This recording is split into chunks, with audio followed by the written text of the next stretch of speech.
Let's talk about that kind of tired that somehow feels correct.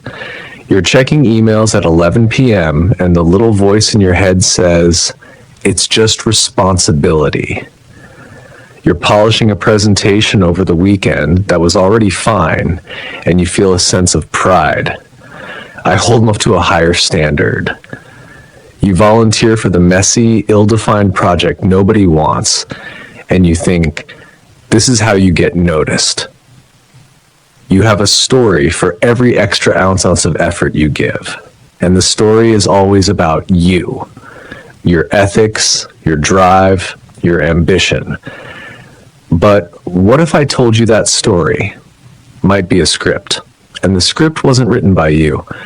This isn't about calling you naive. It's about pulling back the curtain on the quietest, most efficient productivity engine ever built.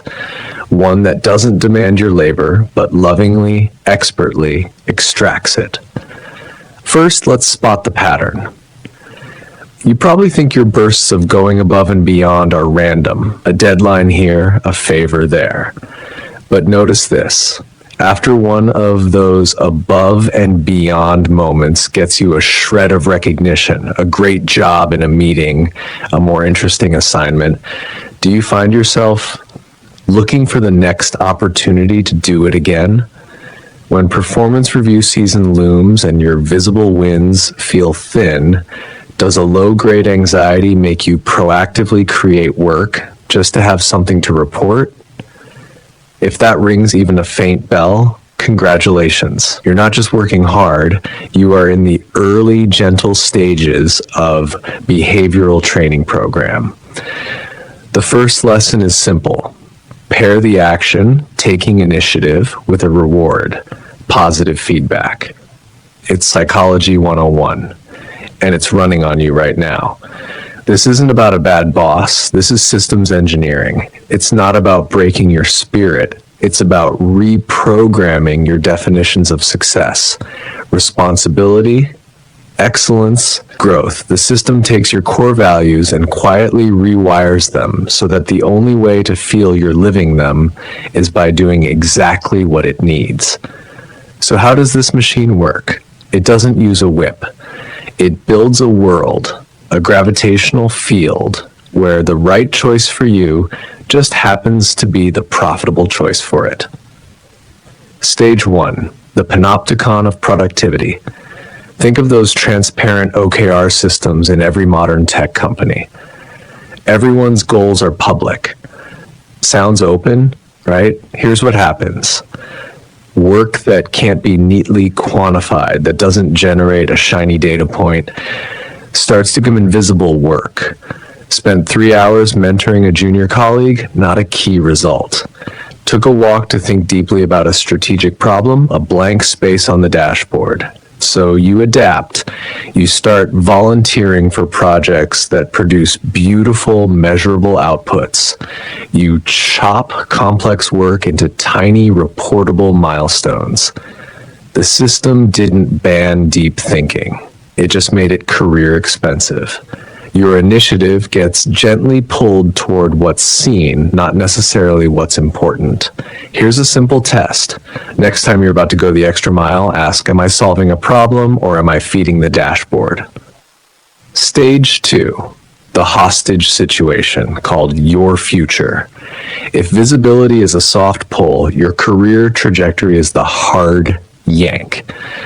The system's masterpiece is linking massive distant rewards, partner, VP, that life-changing bonus, to a state of perpetual unpaid audition. Take the classic law firm or investment bank path. There's no manual that says, do this to make partner. But there's an unspoken curriculum. Voluntarily crush your billable hour targets, voluntarily sit on that soul-crushing committee, voluntarily show face at every networking drinks. Each act of initiative is a credit point you're paying toward your dream title. And here's where the trap springs shut.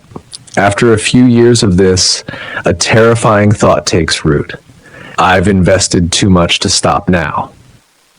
Your dream subtly morphs into the fear of wasting your sunk costs. The system doesn't need chains. You built your own prison, one voluntary effort at a time. With every extra mile you go, the walls get higher and you're not running toward a goal anymore. You're running away from the haunting fear of your own wasted effort. Your drive has been quietly replaced by something far more insidious, a silent, ever-present fear. It's not the fear of failure anymore. It's the fear of being found out, of realizing that every step you take might only be leading you deeper into the system's grip. Stage 3, the race where the finish line moves. The most profound control acts on your most basic need, safety. The system redefines safety. It's no longer a stable position you hold. It's a race you must run just to stay in place. Look at the continuous improvement culture in big corporations. No one orders you to do it. They just celebrate the teams that do. Suddenly, the team that isn't proactively finding efficiencies looks like the problem. So you start voluntarily looking for problems to solve, even if you have to invent them. You optimize a process that was fine just to have something to put in the Q3 innovation slide. You are now taking initiative not to get ahead, but to not fall behind. You're in a Red Queen's race, and the exhaustion you feel, that's not a bug in the system. That's the system working. Now, a crucial mental move. The fatigue and cynicism you feel, that doesn't mean you're failing. It means you're a perfectly calibrated instrument. You are responding with precision to the incentives you were given. Your good qualities, your diligence, your pride in your work haven't been destroyed. They've been hijacked. Separate the person you are from the function you perform. It's the first step to getting your mind back. So, what can you actually do inside the machine? You can't fight gravity, but you can learn to move differently within it. But there's a catch. Not all movements will get you out. Some might make you seem like you're breaking free, but they only reinforce the system's grip. So, how do you move without falling deeper into its trap? In the next part, I'll show you the subtle shift that can break the cycle, but you'll need to act quickly because time is running out. 1. Run a visibility audit. Pick one thing you're about to do purely for show, that overly detailed report, that optional meeting. Do it at 80% or skip it. Feel the anxiety. Then watch. Does the world end? Usually it doesn't. This isn't laziness, it's reality testing the system's power over you. 2. Hold a sunk cost funeral. Seriously. Write down the real costs you've paid for your future. Missed birthdays, lost sleep, abandoned hobbies. Acknowledge they're gone. Grieve them. This isn't giving up. It's freeing your future from being a hostage, so you can see it as a choice again, not a ransom you must pay. 3. Find your minimum safe speed. Ask, what is the absolute bare minimum to not get fired in my role? Not to excel, to simply not be eliminated. Try hitting that target and only that target in one non-critical area for a week. You're not slacking. You're remapping the true baseline of safety, breaking the illusion that more effort equals more security. Let's kill a few comforting lies before we go. The one big push fantasy that if you just grind hard enough, you'll reach a plateau of peace. The plateau doesn't exist. Every arrival is just the starting line for the next race. The I'm too valuable to exploit fantasy, the system doesn't want unique snowflakes. It wants reliable, predictable units of output. Your uniqueness isn't an asset. It's a problem, a management problem. The system doesn't want individuals to think differently.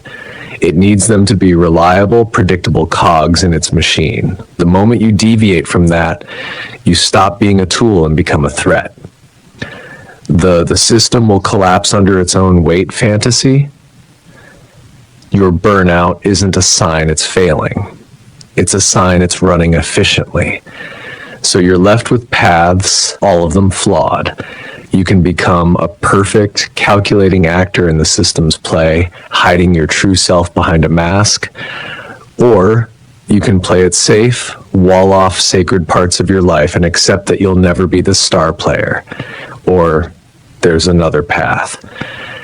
But before we dive into that, let me ask, what if this whole system isn't just about how you work, but about who you've become in the process? Stay with me, because this next part might just change everything. But the default path, the one most people are on, isn't a choice at all. It's a slow gravitational slide, and they call the trajectory their career. You don't need a grand plan today. You just need to ask one question. When I feel that good, kind of tired, who is really writing the story of why I'm doing it?